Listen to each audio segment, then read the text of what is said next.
The Cobbler and the Ghosts. Long ago there lived a cobbler who had very poor wits, but by strict industry he could earn enough to keep himself and his widowed mother in comfort.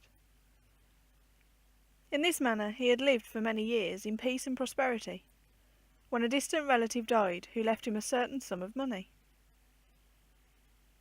This so elated the cobbler that he could think of nothing else, and his only talk was of the best way of spending the legacy. His mother advised him to lay it by against a rainy day. For, she said, we have lived long in much comfort as we are, and have need of nothing. But when you grow old, or if it should please heaven that you become disabled, you will then be glad of your savings. But to this the cobbler would not listen. No, said he, if we save the money, it may be stolen, but if we spend it well, we shall have the use of what we buy, and may sell it again if we are so minded. He then proposed one purchase after another, and each was more foolish than the rest. When this had gone on for some time, one morning he exclaimed, I have it at last. We will buy the house. It cannot be stolen or lost, and when it is ours, we shall have no rent to pay, and I shall not have to work so hard. He will never hit on a wiser plan than that, thought the widow. It is not to be expected. So she fully consented to this arrangement, which was duly carried out, and the bargain left the cobbler with a few shillings, which he tied up in a bag and put in his pocket, having first changed them into pence, that they might make more noise when he jingled the bag as he walked down the street.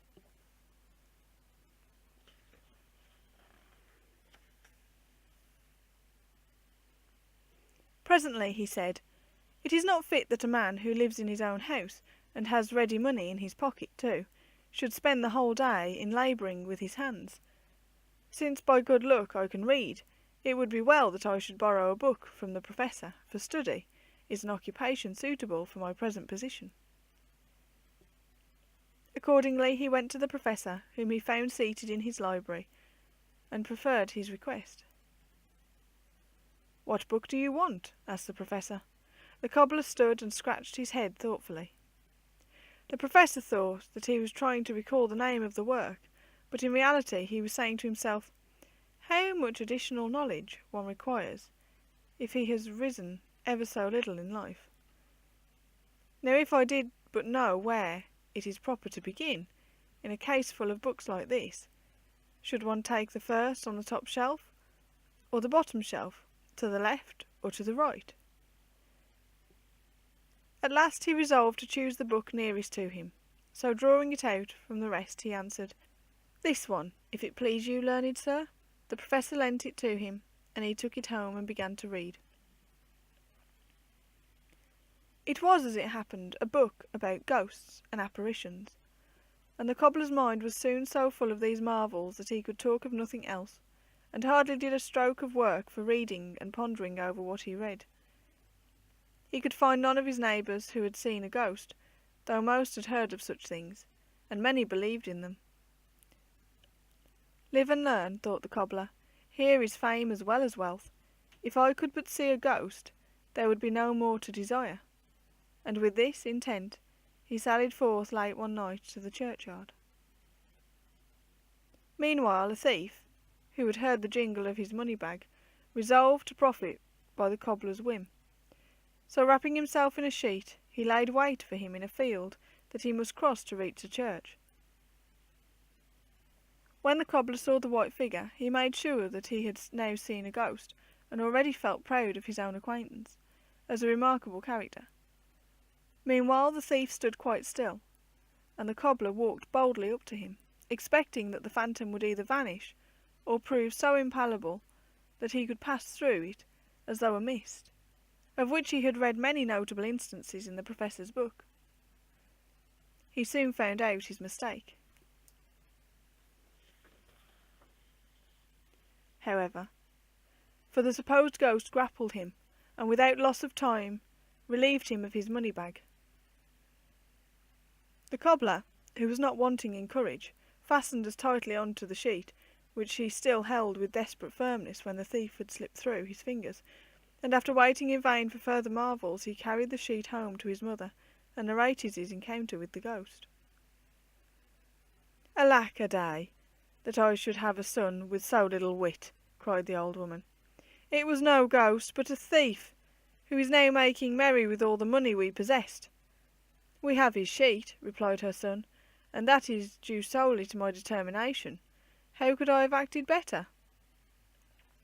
"You should have grasped the man, not the sheet," said the widow, "and pummelled him till he cried out and dropped the money-bag." "Live and learn," said the cobbler. The next night he went out as before, and this time reached the churchyard unmolested.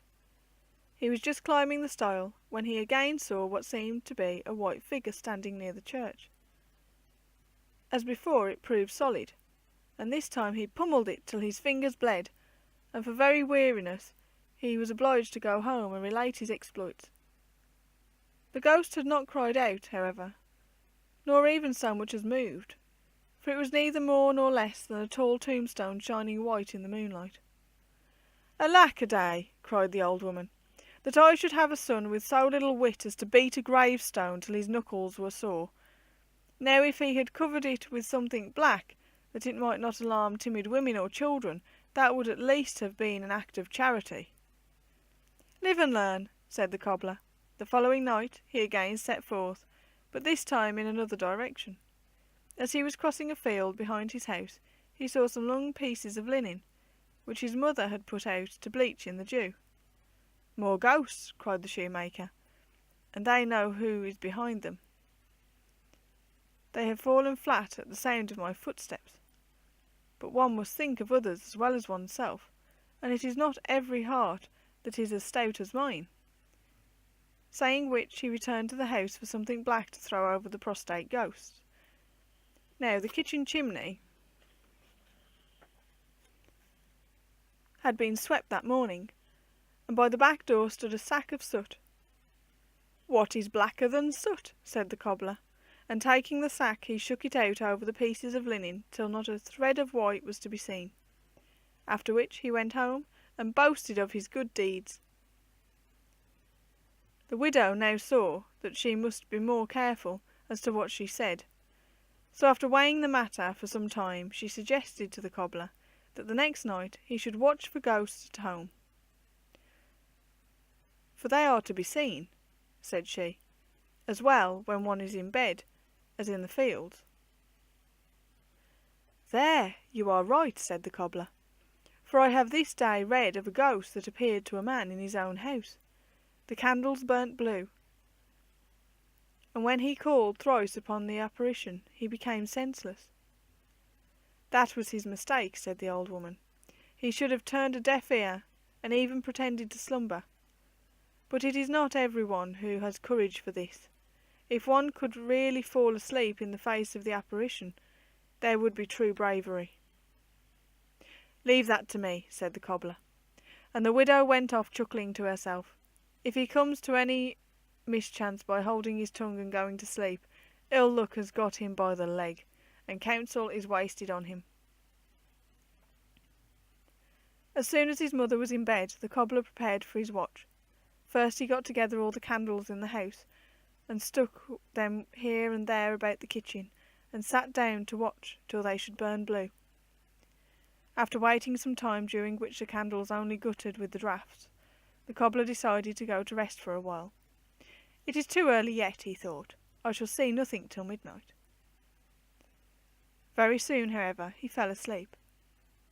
But towards morning he awoke, and in the dim light perceived a figure in white at his bedside. It was a blacksmith who lived near, and he had run in his nightshirt without so much as slippers on his feet.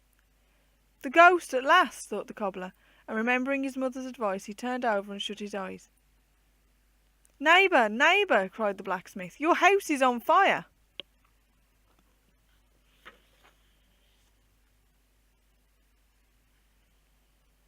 "An old bird is not to be caught with chaff," chuckled the cobbler to himself, and he pulled the bedclothes over his head. "Neighbour," roared the blacksmith, snatching at the quilt to drag it off, "are you mad? The house is burning over your head. Get up for your life."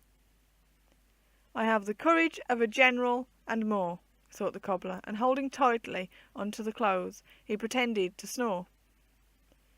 "If you will burn, burn," cried the blacksmith angrily, "but I mean to save my bones," with which he ran off.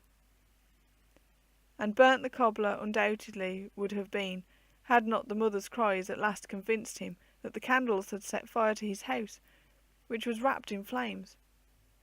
With some difficulty he escaped with his life, but of all his possessions nothing remained to him but his tools and a few articles of furniture that the widow had saved.